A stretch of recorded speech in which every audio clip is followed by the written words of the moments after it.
Southwest Fire Academy was established in 2015 as a response to the recognized need for quality, safe, and affordable fire and rescue training in Ontario. This is not your average fire college. SFA has high standards for their students, and it is their mission to teach and produce qualified, ambitious firefighters who are prepared to work hard to serve their communities. This is not a diploma mill. This is where you can learn strategic, aggressive firefighting from passionate, intelligent instructors who never forget why they were made to do this job. SFA is an accredited private career college that is regulated by the Ministry of Training, colleges, and universities, with a memorandum of understanding with the Office of the Fire Marshal. This means that SFA is an approved training provider with the F.E.M.A, and the programs are recognized in Ontario. Check out their pre-service and expanding selection of course offerings at southwestfireacademy.ca.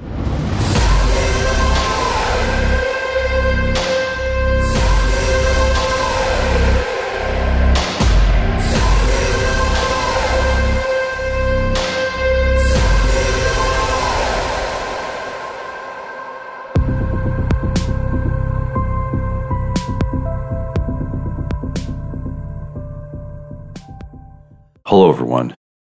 Welcome to episode 92 of Multiple Calls. I'm Scott Hewlett. It might be hard to believe, but there was a time before the Halligan and the roof hook. That's the way we've always done it is nothing more than a fire service catchphrase. If you end up doing this job for 30 years, there will be very few things that will remain the same, nor do any of us really wish them to. Even the return of the smoothbore isn't the brass of old. Pick up a piece of history from a glass showcase and you'll be grateful for aluminum. And how are the battery-operated AutoX tools working out for you? Quiet? More mobile? More powerful? We can romanticize riding the tailboard, but when we daydream about it, no one is doing it in the rain, sleet, or snow for the third time in a night. We all appreciate enclosed cabs with heat and AC. Our PPE may still need to be improved, but fight one heater in a petch coat, hip boots, and no SCBA, and you'll be clamoring to get it back or rethinking your career choice. No one is fighting to get steel 2.2s with metal frames, shared face pieces, or wool mittens and rubber gloves back either. Not everything new and shiny needs to be the next best thing. Things can just be made better. Remote-controlled deck guns with combination nozzles suck, but we can have manuals with stacking tips that are more efficient and effective than their predecessors, which is what the goal should be with our tools and with ourselves. The great that we have all around us today is because of the greats before us that did the best they could with the tools and tactics of the time while continually seeking to improve. It would be a fire disservice to them, our citizens, and ourselves if we simply stop trying to get and be better. Be thankful for what they did, for what we have now, and keep working to leave it better than you found it. You can be critical, cautious, and curious. Here's Rob Ramirez. Tell me about where you grew up and a bit about your family. I grew up in Miami, Florida. I'm currently in Palm Beach County, Florida. So if you're looking at Florida as a map, and I don't know if your listeners are familiar with this actual state, but I'm in the bottom of the peninsula, like as close as you can get to like the Caribbean. And then that's where I was born and raised. Half hour north of that is Fort Lauderdale. That's the area that I work in currently in the fire department. And then 30 minutes north of that, which is where I'm at now, so an hour from Miami, is Palm Beach. That's actually where I'm at tonight recording. Parents are immigrants from Cuba. Father immigrated to the United States in the late 50s. Mom followed suit afterwards in the mid-60s, fleeing political oppression, communism, all that good stuff that they've been dealing with for my entire life. And they met in Miami, Florida, and had a baby, and here I am, first generation U.S. citizen. Nice. You got any siblings? I do. I have a younger sister. She's 4 years younger, so I'm 46. She's 42. She's way smarter. She's like a doctor in speech pathology. She's the pride and joy of the family. She's got 3 beautiful kids that excel in sports. She's been married since she was 21 to a police officer, and they have a great life. I couldn't be prouder of her. Honestly, we're the American dream, if you believe in that kind of stuff. Parents came over here, worked their ass off, built a home, started families. My father actually never went back to Cuba after he immigrated to the U.S., and I never met anyone my entire life from my father's family. And my father since passed away. He passed away in 2010. but I never met brothers, sisters, aunts, uncles, grandparents, no one, because he was never able to go back. And we were his only family here, myself, my sister, and my mother's side of the family. And you haven't gone back since and met anybody? I went back myself after Dad passed away, just to like reconnect. But the part of your person calls, that's where you're from. You hear about it so much, but you're neither there nor here.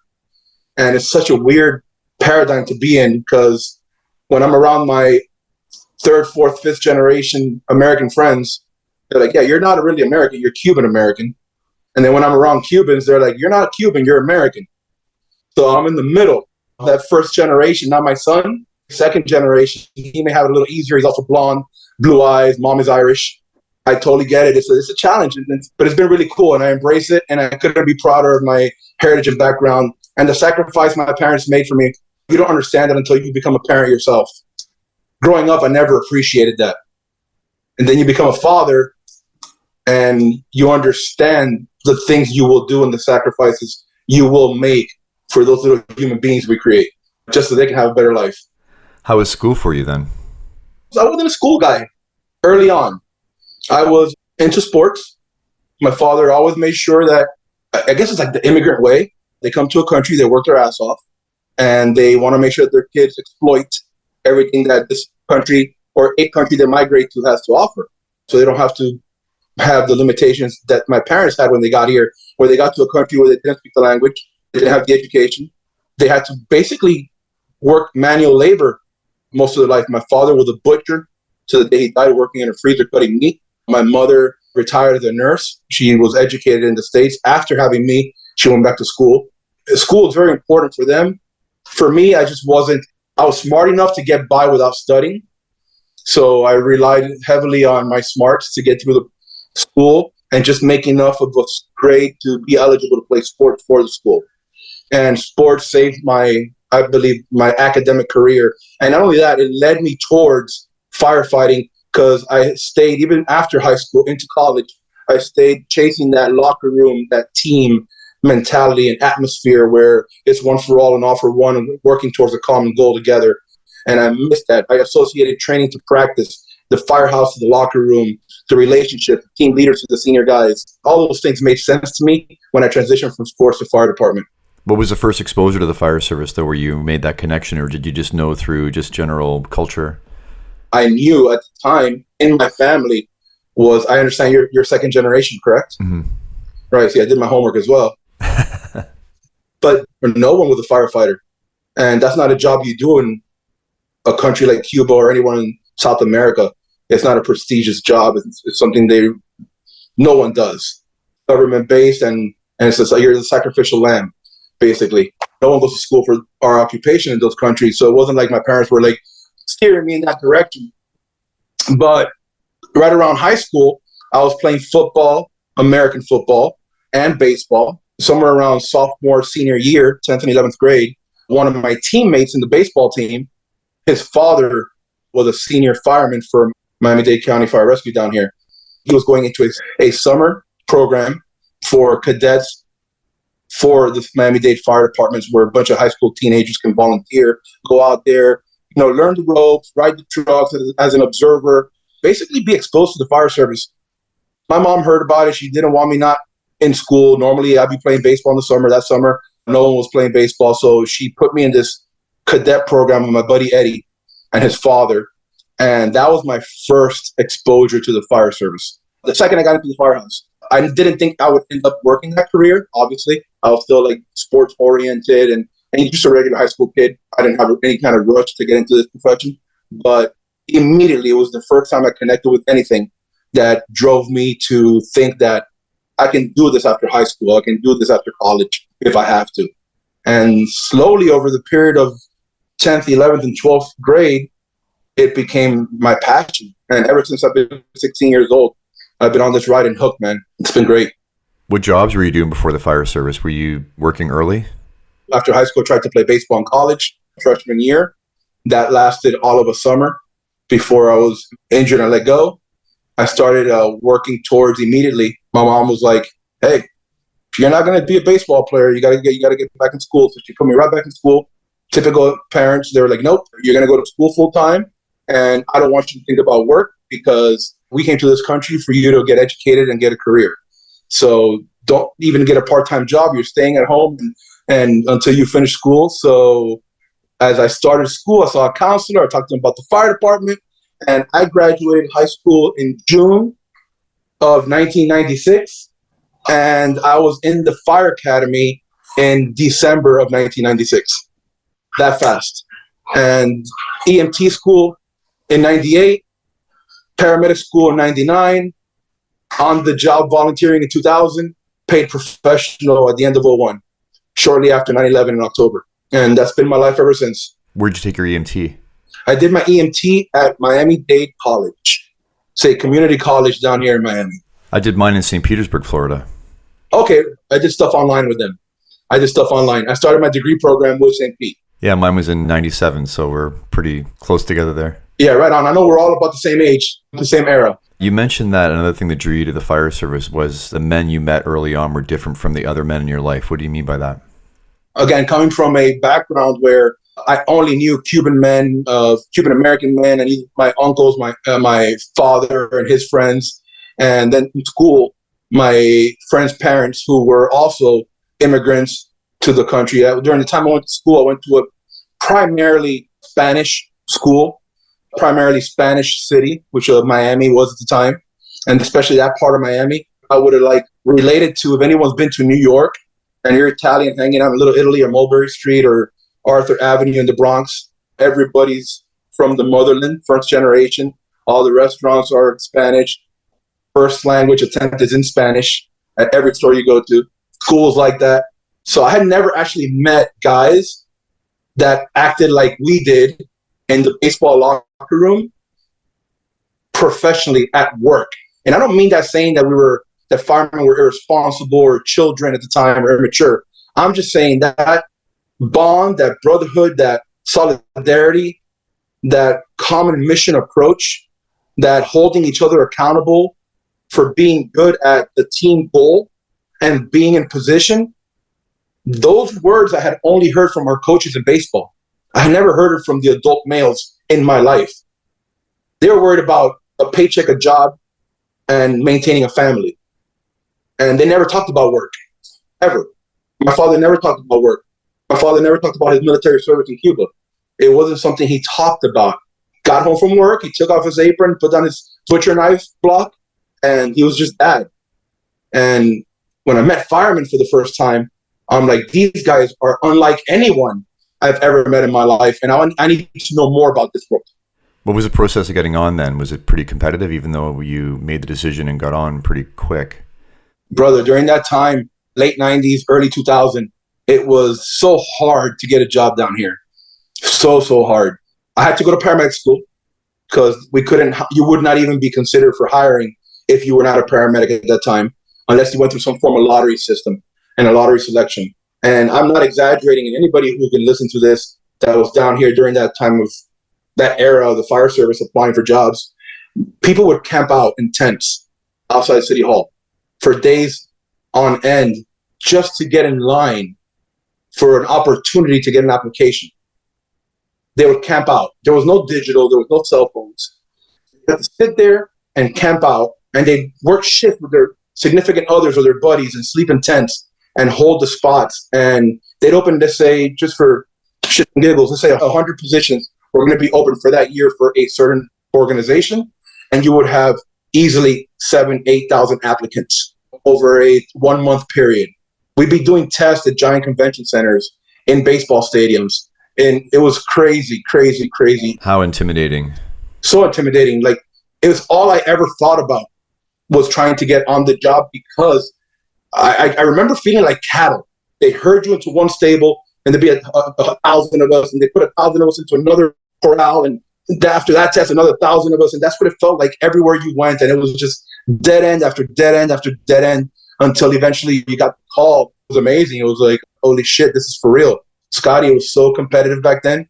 And it's funny you asked me that, because this morning, I just got off a shift today, and over coffee and shift change this morning, we're going through a hiring process now on my job.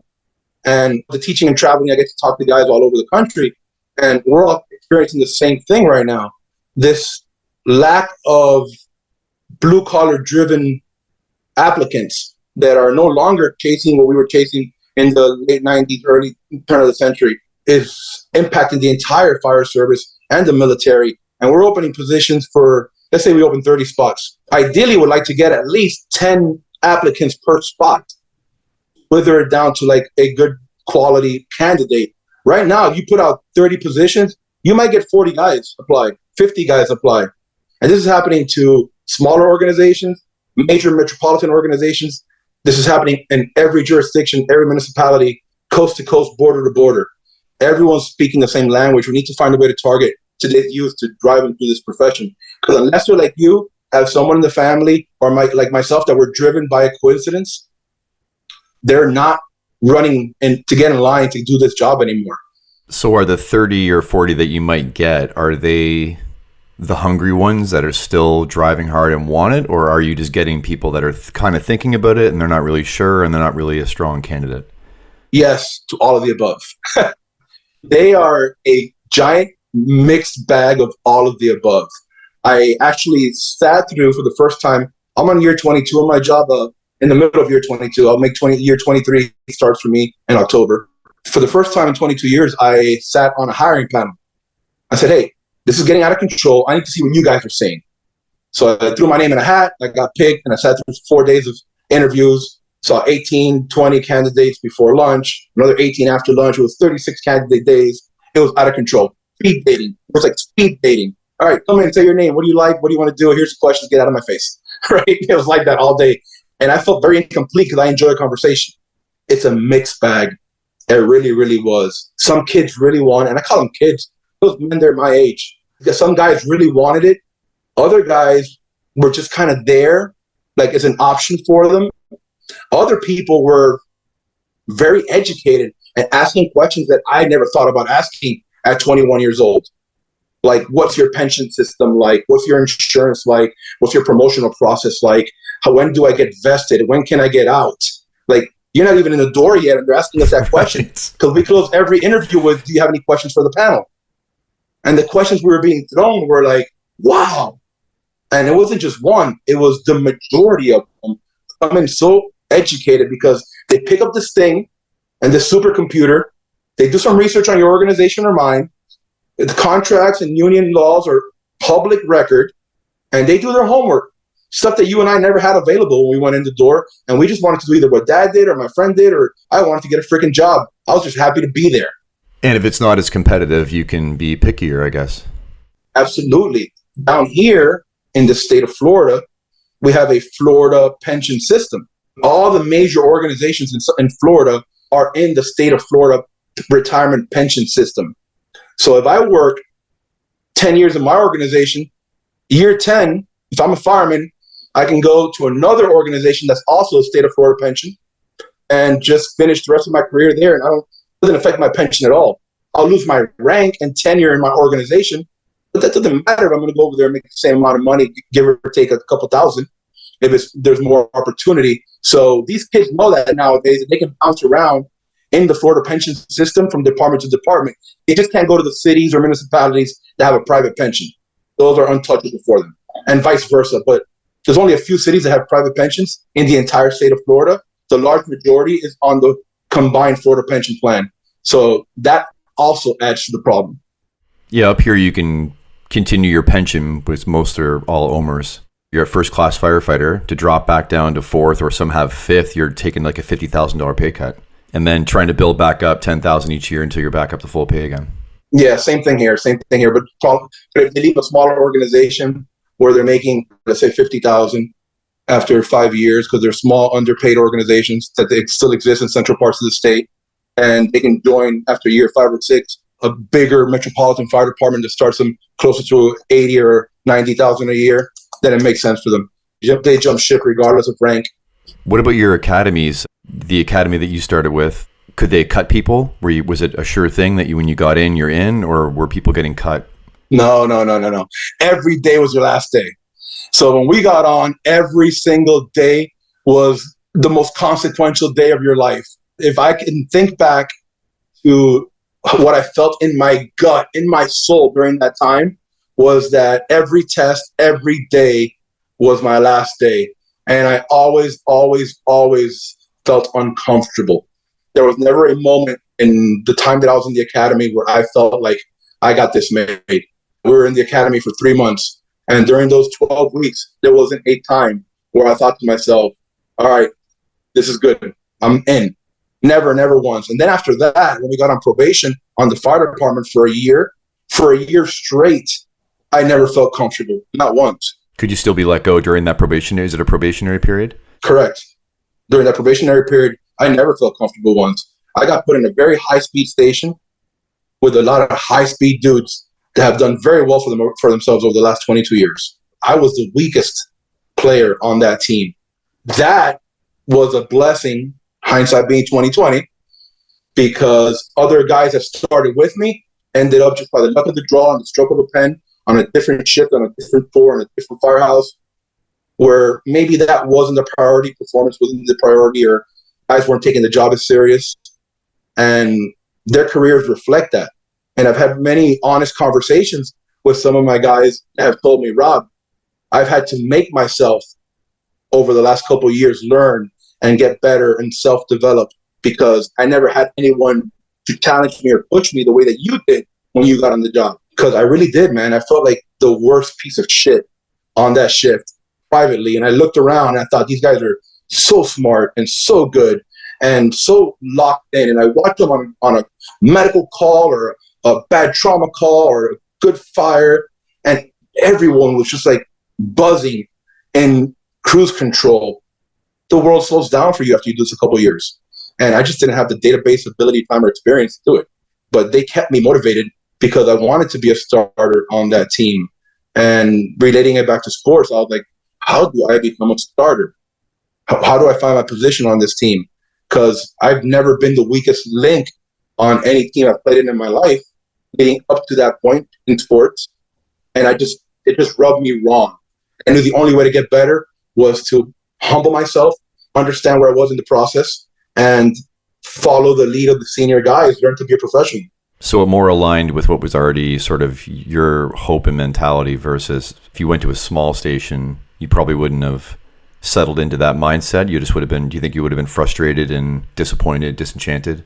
Yeah, so if you allow me to rewind for a second, I started my career in a smaller organization on the beach in Broward County, where Fort Lauderdale's at. I was there for 8 months and left because my time as an athlete and my time as a Miami-Dade County Fire Rescue cadet had taught me what the fire service was supposed to look like when it was firing on all cylinders. And I didn't see that there in 8 months, anywhere I went. In fact, Scott, I had a senior guy pull me aside one night when he saw the young kid that wanted to play and said, what are you doing here? This place is not for you. You need to go somewhere else to find what you're looking for. I can tell that this is not what you want. After he told me that, I grew upset and started looking elsewhere and made the move to the organization I'm with now.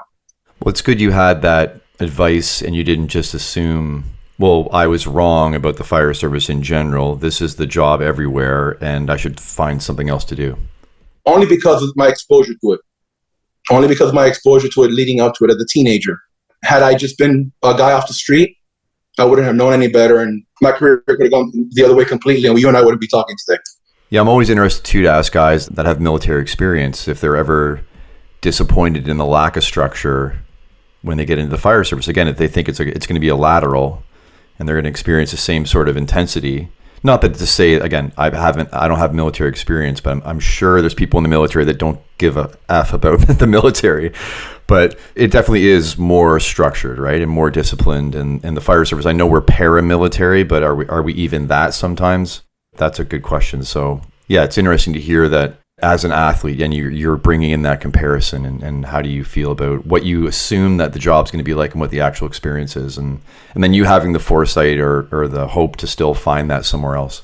Yeah, I just always associated myself. I've been very lucky as far as making friendships and relationships. I've never had a hard time having a conversation or meeting people or talking. And during my time in school, I met classmates that got hired in other organizations. And early in process, and we all maintained contact. And when I saw that they were happy and I wasn't, I started talking immediately to them, and they were all like, Rob, this is where I'm at, this is how it is. And I had other options that I knew I needed to jump on before I got a bunch of time under my belt and felt like I was going to be stuck. At the time, no family, no kids, still living at home with my parents, and they just turned 21. It was an easy move to make. Hadn't I had those relationships, people that I can reach out to as a sounding board, somebody to give me some advice, let me know what they were experiencing, and doing the compare and contrast, I probably would not have made the move and just been one of these bitter guys who just, fire service is the 9 to 5 corporate job and hates it. They didn't find what they were looking for. Did you start to get drawn to certain aspects of the job early on? Early on, I was just trying to learn the job, right? And again, I told you paramedicine is huge down here. I was riding the box, making medical runs, and I got ate up by that because it's easy for a young guy to get good at that. It's easier to get good at that than to get good at firefighting. Just the volume is not there. Yeah, you're always doing paramedicine. Always. We were getting smoked, and you can learn paramedicine through trial and error. Think about the guys that talk about, like, when the Bronx was burning, they messed up one roof cut, an hour later they have another roof cut. And if they messed that one up, and 2 hours later they're going to make another job. Right. And that's basically the way that EMS ran at that time. We were making 20 runs a shift, and in a 24-hour period, you learn how to get really good at it. And if you crack that protocol book and got the conversations with the physicians in the hospital, it's easier for a young guy to excel there and find positive reinforcement and somebody telling you that you're good at your job in that arena. So I dove deep into it to the point where I started, let me give this thing a shot and start teaching it. And to this day, I credit my ability to translate information for the Mayday Mindset class from fire suppression, from engine company, from truck company, and put it in a little box that's digestible and give it to the student body where they can understand it, because I learned how to speak people during my time teaching EMS and subjects like pharmacology and pathophysiology of shock and stuff that it's hard to digest, and you have to make it exciting. And I did that for a good period, almost 10 years, before I switched caps and said, okay, I've been on long enough to where I want to try this fire training thing because I'm passionate about it. Is that where you started instructing for the first time, when you were in paramedicine? Absolutely. That's where I learned to instruct, sharpen my knife, and learn to talk to people, and understood how different people learn in different ways, and how to turn a very bland, difficult subject matter into something that's easily digestible and package it in a nice box so somebody else can understand it. Just because I understand it a certain way doesn't mean everybody else is going to understand it that way, and vice versa. Start getting positive feedback. People start applying specifically for your class. Your students start doing well on the paramedic test, and you start getting a little attention, and then you start becoming more confident. And I was making the runs at work, teaching it at the college. My students were being successful, and I was a young guy learning to teach and learning to talk to people, and I found the passion for it, and I never looked back. And then somewhere around 2009, I switched caps and started doing the fire suppression stuff. You said you were around a lot of high-speed, high-experience guys. So when did you get the confidence to, even though you knew you were becoming a good instructor in the EMS end of things, when did you get the cojones, basically, to step up and start instructing in the fire service? So I had offers. We have a fire academy that does civilian classes as well, right next to my organization, where a lot of our guys would teach off-duty. It's one of the more popular fire academies in the entire state. Academy of the Year 7 times. So the guys that work there are really proud of the organization. They're very, very senior guys. My captain, when I came on, was one of the lead instructors there, and he's the one that threw the bone at me and said, hey, Rob, why don't you come teach in my class, be an adjunct instructor for my class, be part of the cadre. One of 18 guys, not a big deal. But at that point, I went in there, and I've never felt like I belong. Never once. Never once felt like this is where I belong, I deserve this. On the contrary, I could have probably jumped on the whole fire teaching component of it earlier, but I was always comparing myself to guys that had much more work in the era before me, those real salty dinosaur guys that were on the job and were already my age when I got on, right? These guys were 45, 50-year-old men that were raised by men that brought them on the job in the 50s and 60s and 70s. and they were seeing a lot more work than I saw during my career. They were the ones teaching and leading these trainings that I just didn't feel like I belonged there yet. I'm a big proponent of being where you belong when you belong there, in the sense that in order for you to successfully pass information to someone, you have to have a healthy balance of relatability and credibility, right? And I knew that I was relatable. I depend highly on my relatability and charisma and humor to package information and pass it to a student. You have to have a healthy balance of credibility. And I just never thought that I was there yet until later on in my career, where I was like, okay, now I'm the 40-year-old guy and they're not here anymore. So I'm ready to do it. But it took me a long time, bro. It took me a real long time. It wasn't something that I was like targeting a career goal. It was honestly my hand to God. It was a very organic, natural process. At no point was I working my ass off to get there. I just did what I did and had the opportunities, and the opportunities worked out. And I'm just so thankful for the senior men and those mentors that allowed me that opportunity.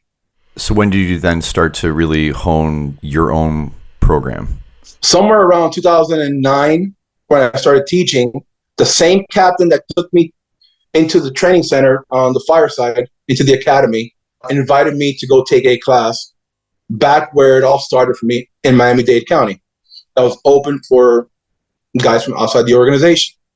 When I walked in the door, I met guys from their organization, who the Bill Gussins of the world, Bob Carpenters of the world, Rick Georges, these guys, and they started speaking a language that just touched my freaking heart.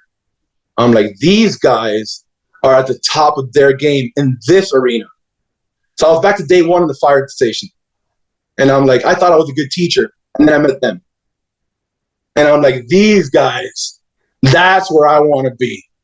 Those guys there, I need to understand what they understand, how they understand it, so I can teach it the way that it needs to be taught.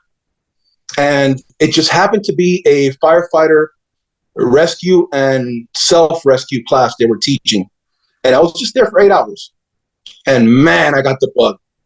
I got the bug immediately. I left there and I realized how bad we were doing on our end of the world in preparing firefighters for their worst day, and dove deep. I annoyed the shit out of Rick George and dove deep into the world of psychology, physiology, stress, human behavior under stress, adult learning, data, Project Mayday, National Fire Academy, libraries, you name it. I was so deep into it for a good period of about 5 years, where eventually around 2014, I started doing my own program locally. And again, just the same way that I started teaching, my hand to God, it's just a very organic process, picked up speed, grew legs and grew wings. And I've been very fortunate to be able to stay in my lane, swim hard, and have the opportunity to spread my message to people that actually give a shit about it, and talk to guys like you. It's been amazing, man. And I've never once felt like it was forced or fake, or I was playing a dude, playing another dude, playing a dude.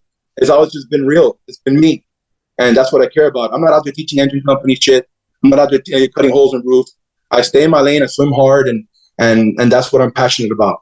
I was thinking before we were talking about what makes a great instructor, and I think what I've realized is that if you keep going back and taking their courses again and again, you'll notice that it keeps changing. And not changing in the way they change textbooks so they can keep selling textbooks, but changing because you've realized something new, right? And you're willing to let go of it and just follow where the truth is, right? So talk to me about how your Mayday mindset, but talk to me how that has evolved from the starting and where you were at, and how you were able to just shed stuff that didn't work or that worked at the time, and then just be brave enough to go in the direction of like seeking the truth and what's best, and how your mindset's changed over the years. The word brave stuck out. Out of everything you said, the word brave stuck out. It took me a couple dozen times and probably 2-3 years of doing the program in different places, meeting different people, learning as much as I was teaching. After guys were giving me positive feedback, I've always welcomed feedback, positive and negative. Wins matter, losses matter. But you learn a lot more from these losses. And the feedback in the beginning was amazing. And at some point, I started seeing the same linear, constant denominators everywhere I went. The more I traveled, the more I realized that the fire service approach to firefighter rescue and firefighter self-rescue was very linear. And what I knew from my personal experience in the fire ground, from a near miss that I went through in Haiti during an urban search and rescue deployment, and from the conversations I had had at that point, hundreds of conversations, because that's another bonus. When you start doing this Mayday mindset stuff, people just start calling me with their Maydays and their near misses. And I'm just having these conversations on a weekly basis with guys about their near misses. And I can almost sit there and write down exactly what's going to happen before they finish, because the domino chips and the variables are very, very common. These variables are actually constants. The old Andy Frederick saying that our job is to insert constants where there's variables. I might have said that wrong, but it's something like that. It really is. In the world of firefighter RIT and Mayday, when you're looking at Mayday specifically, I started recognizing the same variable in different constant forms. And yes, there it is, the lack of this, the lack of accountability, the lack of knowing the building they were in, separation from their crew, this, that, or the other. All these things were always popping up. In fact, I had a buddy of mine, and I'm going to, just go on the little tangent here, send me an audio for his organization. And Rob, listen, it's always like a drug deal. It's like, hey, Rob, I got this audio I want you to listen to. I'm going to send it to your personal email. Don't share it. Don't show it to anybody. Don't put it on your freaking presentation. And I'm like, I got it. He goes, well, we had a Mayday the other day, and no one's talking about it. I want you to hear it. So he sends me his Mayday. I listen to this thing. Scott, I had a notepad like I have right now, and listening to it in my office at work around lunchtime. And I wrote down 27 things that I identified as predictable failures before the Mayday was struck. No one else in that scene at the time, probably 25 firemen plus chief officers on scene, all assigned to groups working this fire on a single family home. No one thought to themselves, the fire's outperforming us, we're out of position, we need to revamp our strategy because our plan did not survive first contact. And the job is not about teaching our members how to get out of trouble. It's mostly about teaching them how to stay out of trouble. If you identify the predictable failures and you expect the stressors and your response to them during a Mayday, and you exploit the known constants and variables, you can make the fire ground a lot safer for everybody. You just need one adult in the room to understand that and listen to it and learn it. So I got brave enough to do it when I started seeing this over and over and over again. And I started saying, asking myself, why am I teaching this way if it actually does not correlate to the real world Mayday? We have enough information now, whether it's secondhand, whether it's through data studies, libraries, near misses, NIOSH reports, you name it. We have so much information. It's not about affirmation, it's about information.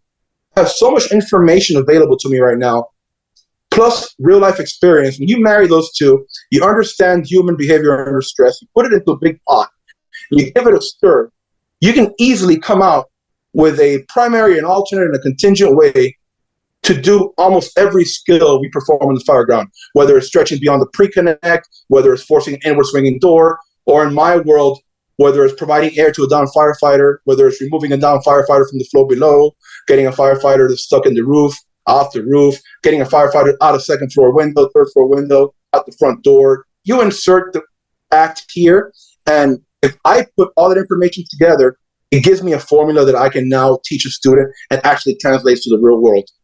The best feedback I've ever gotten has been that real world, like, hey, Rob, it fucking worked.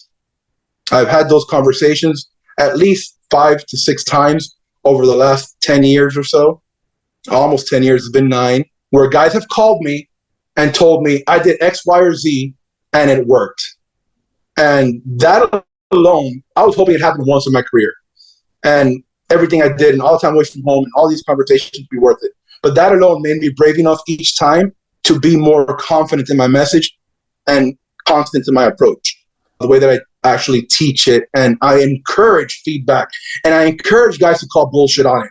And if you sit through a presentation or hear one, I'll tell the guys right in the beginning, like, I encourage group participation, audience disagreements. I want you to tell me if you think I'm fairy dusting you with some pixie dust. Like, everything I'm talking about, it's data-driven, street vetted. And if it's not, I'll tell you it's my opinion. Okay? But if it's a feeling, I'll tell you. But if it's a fact or street vetted, I'll also tell you. And those discussions create a space where we can all grow and get better. I encourage those discussions. I don't avoid them at all. Those opportunities to teach and have those conversations and those disagreements and that opportunity to educate are invaluable to me. And I chase them as an instructor and as a company officer every single day of my life.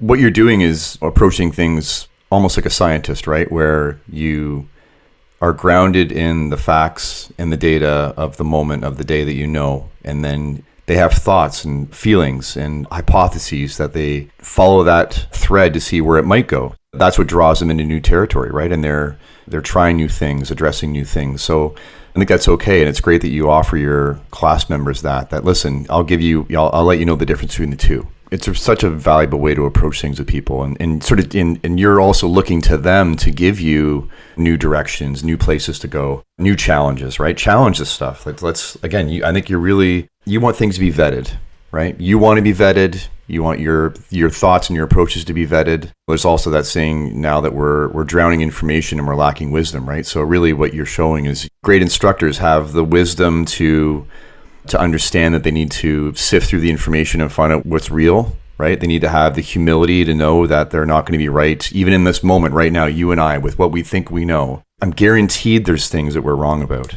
And then you would have the work ethic to put in the effort to try and dig down deep down those rabbit holes and try and find out what the truth is in whatever regard. I'll give you an example. Something as simple as their mindset and their approach to a structure fire, right? When we show up to a structure fire, we're showing up to what I perceive to be a failed system. Someone's shit is burning. That's a failed system. Whatever system they operate in their daily life, whether it's residential or commercial, that system has now failed and their shit is on fire. We show up with a truck full of solutions, right? We cannot show up with a truck full of more failure and inject that into an already failed system and expect a positive result. And then act surprised when it doesn't result in a positive outcome.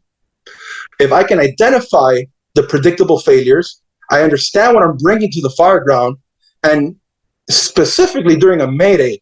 Now, I showed up to a failed system with a truck full of solutions. I injected the, air quote, solution into the failed system of Mrs. Smith, and now Firefighter Smith is calling a Mayday. So I've added more failure to a failed system. Now I'm deploying a RIT team. Their members are trying to get them out, and they're trying to self-rescue simultaneously if they're able to. You better hope that the skills that they're applying for self-rescue and the skills that their members are applying on the RIT team to remove this firefighter from the failed system match the environment they're operating in, and not just adding more failure and a failure multiplier to the system that's already not working in our favor.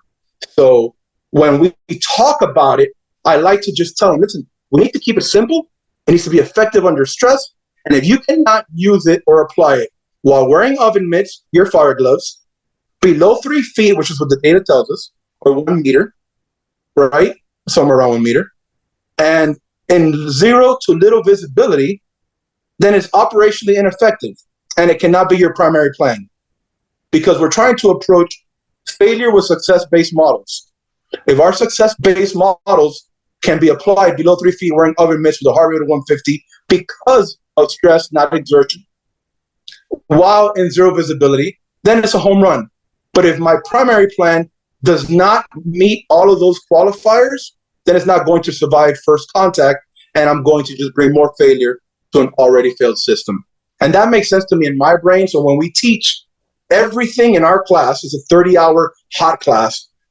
We make sure that we provide the students with the reality of this is a Mayday, This is what the environment is going to look like. We know this to be true based on tens of thousands of cases that have been accumulated over the last 10 years.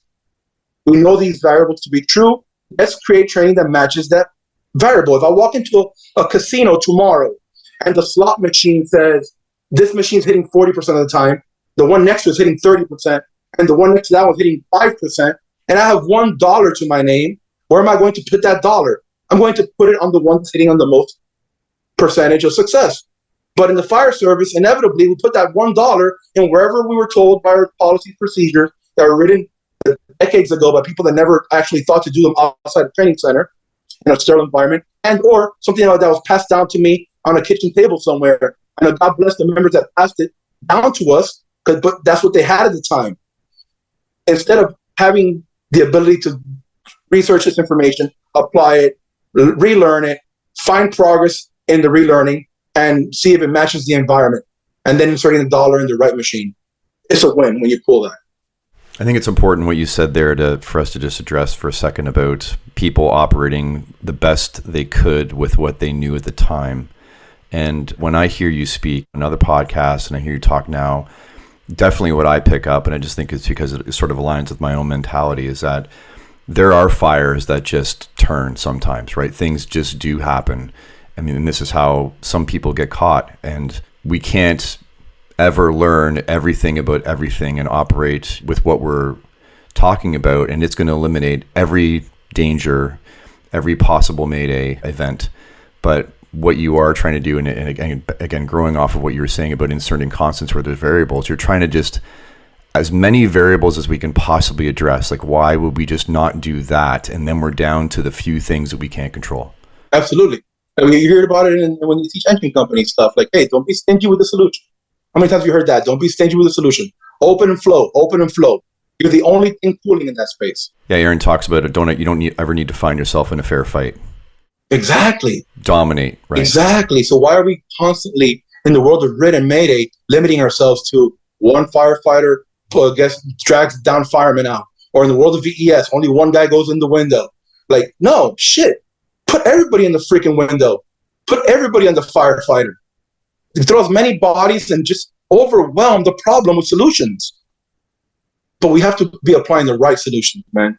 The right solutions. And I had these conversations. I was just in Germany with Cody Trestrail and Rob Ramirez and all these guys. And we spent 2 awesome weeks in Germany, hanging out every day with our families and, well, their families. I was there with the guy teaching with me. And these conversations were flying every day at dinner. And it's so awesome to hear guys that teach other subject matters understand. Overwhelm the problem with solutions. Like, why are we limiting ourselves because the policy says so? I get it. If you're short-staffed, I get it. If you have one truck and you can't staff a RIT team, put out the fire. If you're going to put one person on the RIT team, it's ineffective anyways. If you're going to put one person in the window during your VES, that's fine. But if you can put 2, 3, 4, shit. If you can go beyond the door, good for you.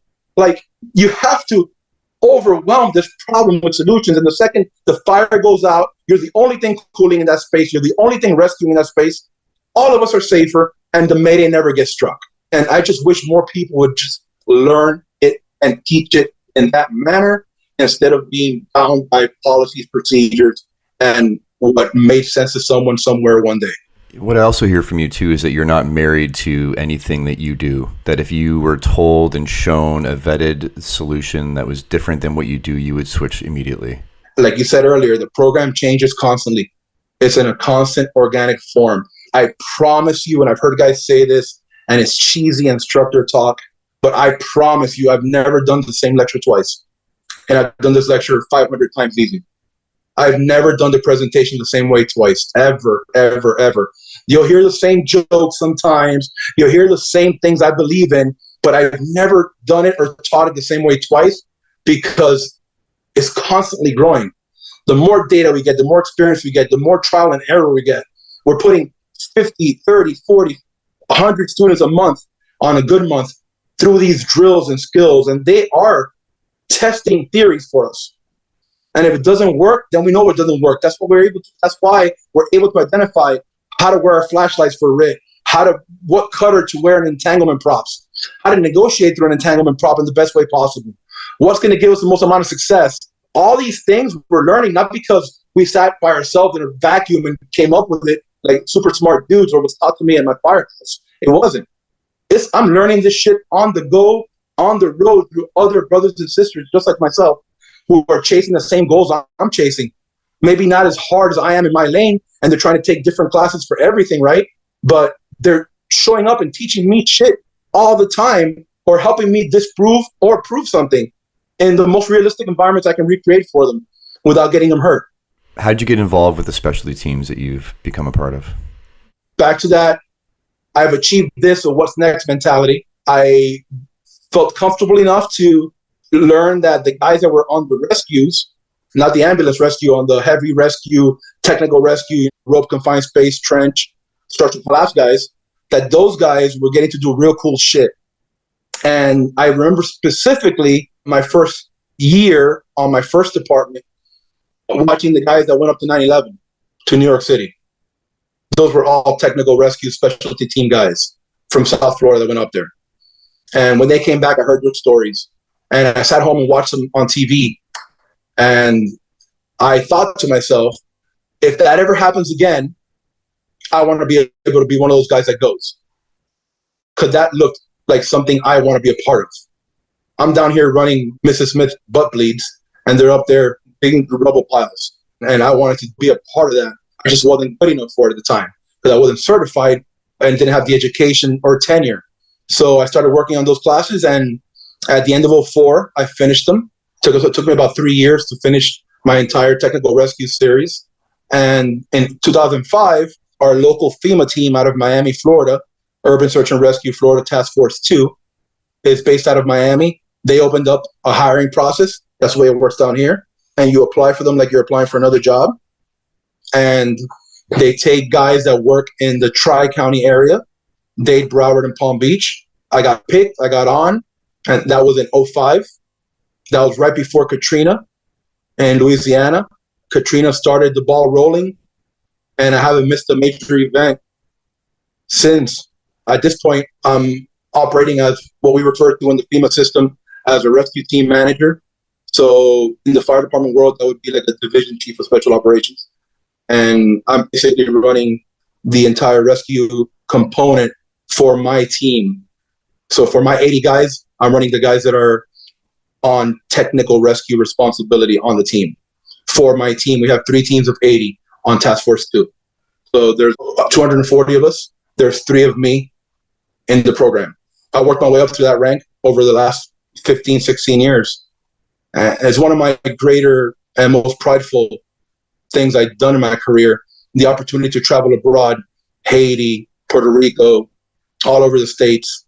Most recently, we were in Fort Myers Beach in my own state for a major hurricane last year. And I see these guys operating at the highest level because, man, these guys, I don't say it and don't take this very lightly when I say it. These guys are the cream of the crop for our state. They're the best of all their organizations.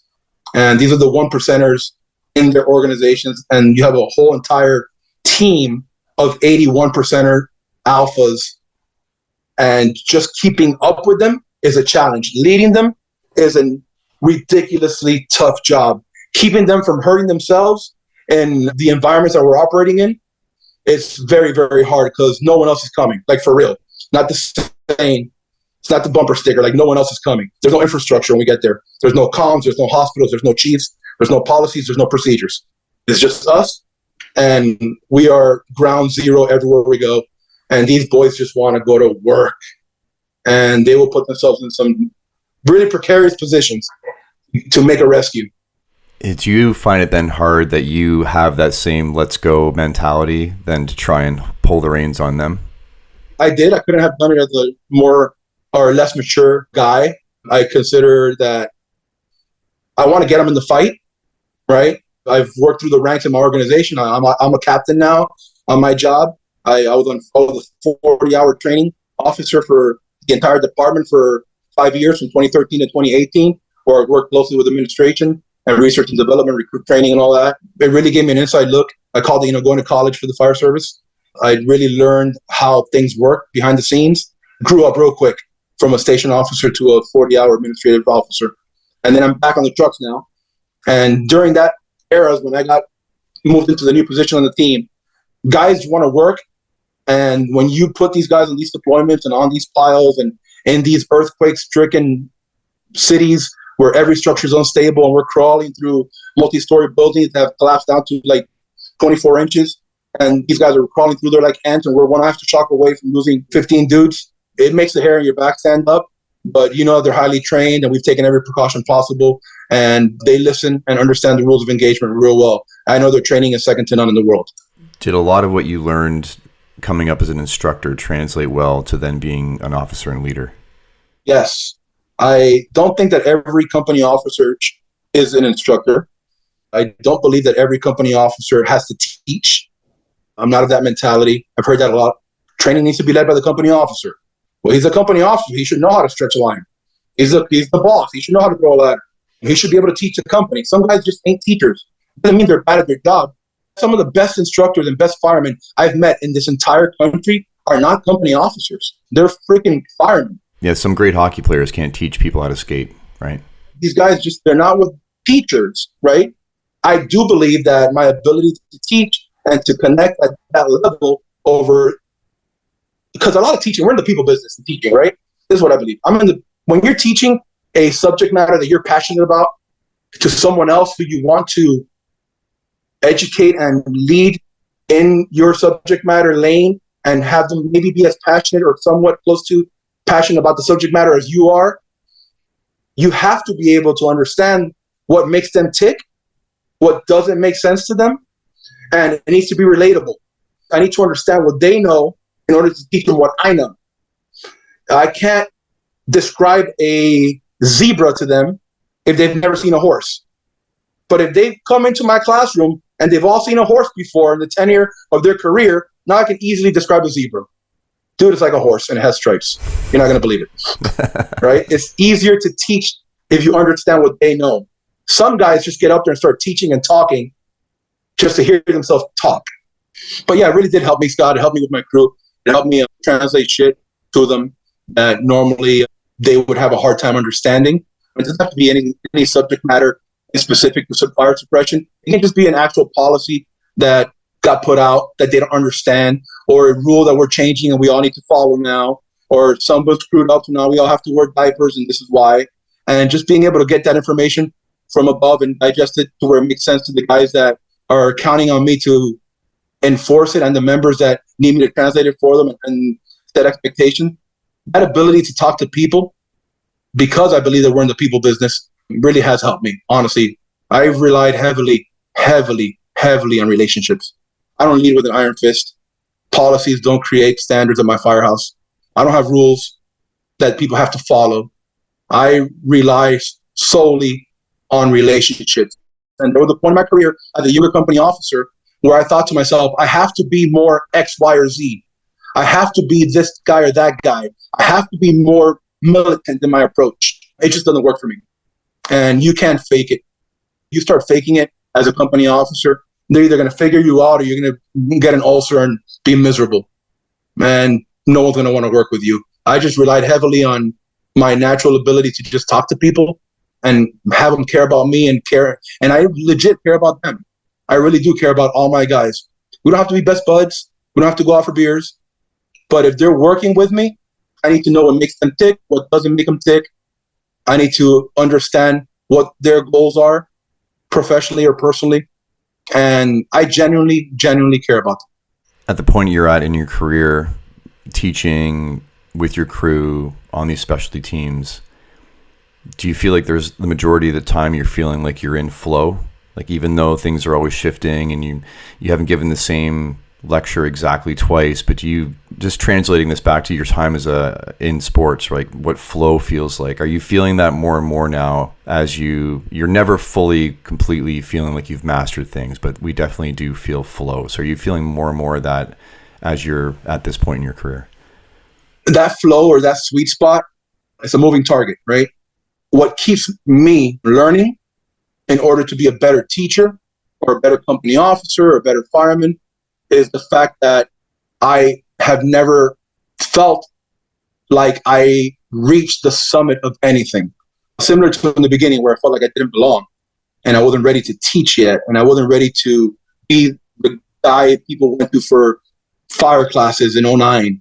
I'm afraid, Scott, I don't know if this will make sense, right? If you're a thinker like I am, I'm afraid that if I ever allow myself to feel like I made it, I know enough, or I can do this presentation by rolling out of bed and hitting play, in my mind, I'm afraid that the product value is going to go down, and my passion for the subject matter is going to disappear, right?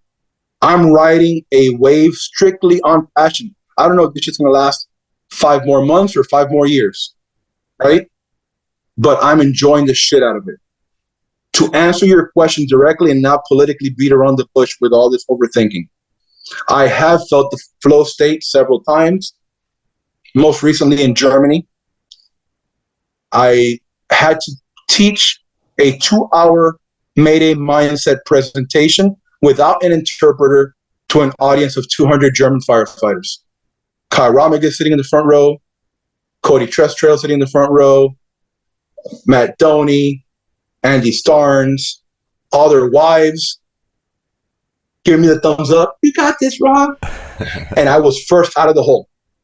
I just pulled that name out of the hat. And our German counterpart said, "You're going first. You're not getting a translator." I went back to my hotel room every single night after dinner, leading up to this presentation, and studied my ass off. And ran my entire presentation through the German counterpart that speaks the most English. I had him trapped for 2 hours, asking him what made sense or not. He probably wanted me to stop talking so bad. And how to say certain words, what translates to their language, learning the metric system, okay, learning PSI and bars and meters and feet and all the things that I talk about have to make sense in Europe and in the rest of the world. It don't make sense in the US, right? Because we're ass backwards. When I started, not knowing if the information would translate, if the humor would translate, at the end of it, 2 hours went by in what felt like 20 minutes. And it was nothing but praise and high regard and lots of laughs and lots of clapping and lots of pictures and lots of thank yous. And the people that I look up to the most in this profession, in this arena, they were all like, "Dude, crushed, unbelievable, you killed it." And it's to the point where we're really bad at taking compliments, right? We're really, really bad at taking compliments. I was uncomfortable because of the compliments, but I had never been more comfortable during a presentation. I was in complete and total flow, 6,000 miles away from home. And that's a great feeling. Maybe that's the excitement for us, though, is the razor's edge, right? Of you do have to have some confidence in your competence. You have to have confidence in yourselves and to be able to stand up in front of people and talk about anything. Because if you're completely doubting yourself all the time, then obviously that translates and what you're trying to speak about falls apart. But you do enjoy the getting out of your comfort zone and making sure you're out of your comfort zone in the right amount to sort of keep you sharp. Absolutely. It was awesome. That sweet spot, once you hit it, you know. And then when you don't hit it, you know. Other people may not know, but you'll know. And I think the secret to the sauce is just doing it over and over and over again. The more steady my teaching schedule gets, more of these things that I do, and I get to talk to brothers like you, and the faster I'm hitting that sweet spot the next time around, right? Because people talk about it all the time.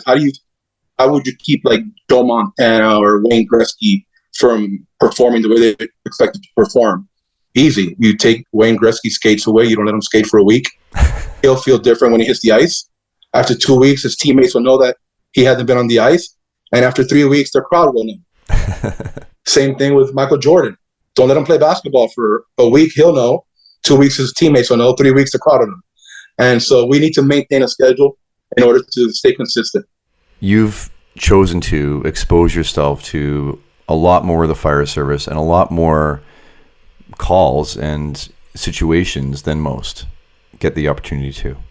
And it still seems like you're in a very, as much as you've had probably your struggles, you seem like you're in a very, very good place in yourself and in your career. So how have you managed to do that? How have you managed to navigate it? You talked about Rick George. He's a huge proponent, right, on the mental health side of things. So just walk me through physical, emotional, mental struggles, how you've navigated your way through this to still be here the way you are now. Physically, it's been harder. Once you hit that 4-0, things start going downhill quick. You're constantly dealing with aches and pains and things that limit you that wouldn't limit you before, and you start doubting yourself, and your brain's telling you you want to do this more, but your body is not allowing you to. I just went through, right before I went to Germany, I went through about 6 weeks of an injury, and it really messed with my mind the entire time leading up to that trip. I wanted to be in peak performance level. It really, really messed with my head because every day my mind was like, all right, it's time to go. It's time to do this, that, or the other, even at work. And I couldn't. And I had to apologize to my members. I had a new guy assigned to me. So that part is what I'm learning to deal with now. It's kind of difficult, especially, it's not an excuse, but I have a 22-month-old. Biologically, like I said earlier, you wouldn't buy your grandma a Dalmatian or a Greyhound dog. You'd buy her a lap dog because biologically, she's not built to chase around a puppy. I'm 46 now. I have a 17-year-old from my first marriage. When I was 20-something and I had him, I was tired, but never this tired. So I'm feeling it more and more and more. And it's keeping me away from doing the things that you normally would do. But I know it's just a phase we're all going through. And that baby phase that I've been blessed and fortunate to experience later on in life. And I'm very grateful. As far as the mental component, man, shout out to Jeffrey, my therapist. All right. Jeffrey, my therapist, has been with me for like 10 years. Jeff Jalik, if you're ever in the South Florida area, he's awesome. He's a first responder mental health guy, and he's been my therapist for about 10 years. He is my sounding board. He reads my label. He knows me inside and out. And I have a problem with talking about demons, issues, worries, concerns, or side effects of the job, or lasting impact from bad calls or bad experiences. And it's just not in my nature to divulge or share my pain or share my worry or share my angst with people that I love and care about, right? I'm a problem solver, not a problem giver. And I know that's not the way it's supposed to be. This is me being completely transparent. I understand intellectually that it's wrong, but that's the way that I'm wired, and that's the way God made me. And I cannot separate myself from that. That's my initial knee jerk every time to avoid the conversation. It doesn't come natural to say, okay, Rob, you know better. Let's go ahead and talk about this. That's the afterthought. That's when the prefrontal cortex kicks in and says, all right, 2 + 2 = 4, Rob. Let's ignore the amygdala. Let's listen to the prefrontal cortex. So, but as much as you recognize that about yourself, then, okay, you're a leader in a number of respects. So how much do you push the importance of it and try and recognize it in your members and encourage them to address it? Or how much of it are you recognizing different personalities and people that may be wired like you are and maybe not expecting that everyone to approach it in the same way, even though you're not doing it, might be beneficial for people?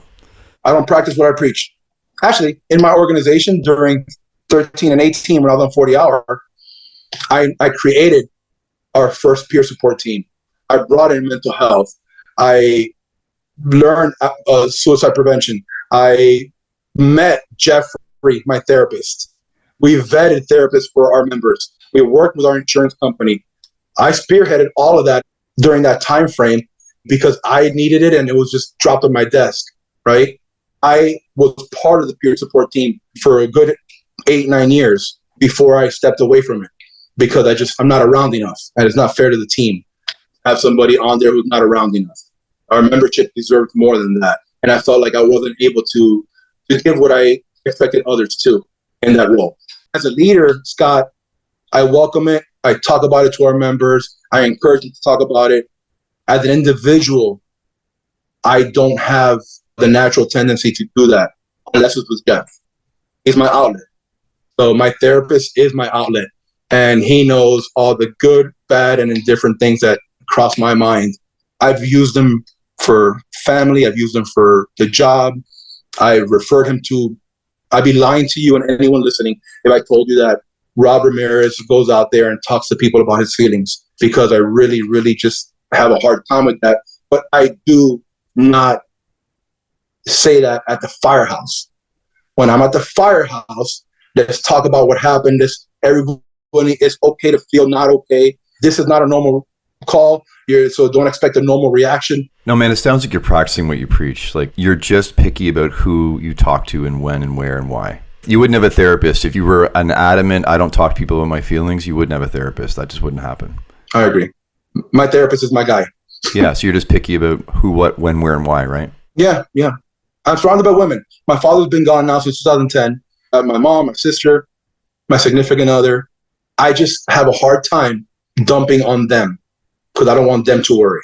It's my little sister, it's my mom, it's my significant other. So I have to unload on Jeff. This is the first time Jeff makes a podcast, by the way. So nice. Shout out to Jeff. Shout out to Jeff. Much love. I've heard you say before that what you just said a few moments ago about shit that never happens all the time. This is a problem in the fire service in general, right? Stuff's always happening to other guys and other crews, and it doesn't happen in my district, in my house, in my department, in my country, and it's dangerous. So just go off on that for a little bit for me. Just expound and get on your soapbox about shit that doesn't happen, happens all the time. Everywhere I go to talk about, let's just talk about Maydays and then kind of go down that wormhole into mental health. Everywhere I go to talk about Maydays, we've never had a Mayday here. We don't staff rig this way because we've never ran a Mayday. We've never had a line of duty death. We've never had a near miss. Our buildings are sprinklered. Our buildings, I was just in concrete. I was just in concrete. I was just in Germany, right? In Europe. Every guy I talked to the first 5 days I was there was telling me that their buildings were all concrete block and stucco and mortar, and they don't have building collapses, wall collapses. Their fires don't get bigger. They're vent limited. No one goes missing. And this shit never happens here, blah, blah, blah, blah. And everywhere I go, I hear this over and over and over again. And honestly, if we stop for 1 second, the sole reason we exist is for the day that a UFO lands on Main Street, city, insert here, municipality, they're going to call 911 and you're going to show up. You're going to be the guy that gets the tag to go handle that situation. I've been in positions as a firefighter in my career that I never in a million years thought I'd be there. I just mentioned it. I was at a school shooting, one of the biggest school shootings in the United States. During lunch, we were picking up lunch when the call came in. I had never thought I'd actually be at one of those calls that I watch on TV over and over and over again. I've been to plane crashes. I've been inside earthquake buildings in foreign countries. We've been hit by aftershocks, tornadoes, tsunamis. You talk about it, and we're going through these calls and experiencing things that we never once in our career thought would happen in our town, in our life. In my personal life, I have a severely disabled 17-year-old. I have a 17-year-old who doesn't walk or talk or change his clothes. I've never heard my son say a word to me. Shit that never happens all the time. We don't have a history of that in my family. There is no genetic predisposition for it. The doctor said it was 1 in 80,000 live births have Gavin's condition. Undiagnosed through the entire pregnancy. Absolutely normal. That's not supposed to happen to me. That's not supposed to happen to any of us. It happens. Shit that never happens all the time.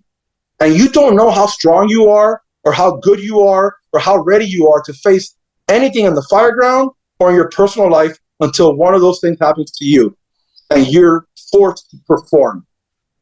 When you have no one else but yourself, personally or professionally, yourself and your company, you are forced to address and see things and prepare for and act despite having seen it before. And you better pray to God or whoever you bend the knee to at night that you've prepared for this situation and not just wrote it off or said, we'll figure it out when we get there. Because if you're we'll figure it out when we get there, Captain fuck up, right? You're planning to fail.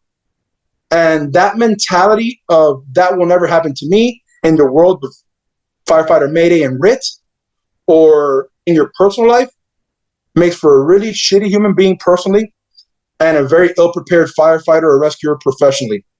I tell you this, I have been on fires where we have had near misses. I have been on fires where we've called Maydays. I've never called the Mayday at the fire. I understand the possibilities and the fact that we get so lucky all the time, nationwide. We do the shit wrong constantly, but every fire goes out. You never drive by a fire anywhere you work and think, oh shit, look, it's still burning. We missed that one in 98. No, the fire runs out of shit to burn. And there you go. Fire goes out, we all go home. And then you get that old saying, everybody goes home, or 10 fingers, 10 toes, we're all safe, right? Yeah, everybody except the homeowner. But if you do not see Maydays as a probability and only a possibility, then you're not really prepared for that shit that never happens all the time. And when it does get struck, and it's somebody you give a shit about that's calling Mayday, and you start going on that roller coaster of movement without progress, and that biological change and response that we're all going to go through, because now it's Scott coming after Rob, or Rob coming after Scott, not Scott going after Mrs. Smith, or Rob going after Mr. Smith. That's a totally different response if you're not ready for it. If you have not played that out in your mind completely from A to Z, you're not going to figure it out on the fly, MacGyver. We're not that good. We are not that good. And if we do not plan for this shit, we are planning to fail. I'm not saying you need to go to the fire ground all doom and gloom or we're going to kill somebody every time. But you sure as hell have a plan to force an inward swinging door. You sure as hell have a plan to make a hole on a roof, flat roof, pitch roof, right? Why don't you have a plan and take it seriously to get a brother or sister out when they call their Mayday? Why don't we take the fire ground serious and think that if it does happen and you do pull the shitty assignment of guarding the rig detail, listen, it's not sexy. I'll be honest on here as well. This is the honesty episode, so MCP brought out the honesty. I love it. RIT sucks on a fire, okay? And that's bad for business for me to say. RIT absolutely sucks at the fire ground. If Rob Ramirez can avoid being assigned RIT the rest of his career, I will be a happy man. I want to stretch lines and throw ladders, right? Being on RIT is like being invited to the house party and they bring you your drink outside to the front yard. You're not allowed inside where all the cool shit's happening. You can get a red solo cup, but you got to stay in the yard, bro. Yes, but it's popping in here. You should see it. But don't come in right now. We need you, right? So I don't want to ever be that guy, but God, if I am that guy, Scotty, I'm going to make sure that I do everything possible to address every variable possible to proactively prepare to minimize my zero impact period if and when that Mayday gets struck. I'm going to be in the right position with the right equipment, with the right training, with the right people to reach my member and perform the right skill to remove him or her the right way.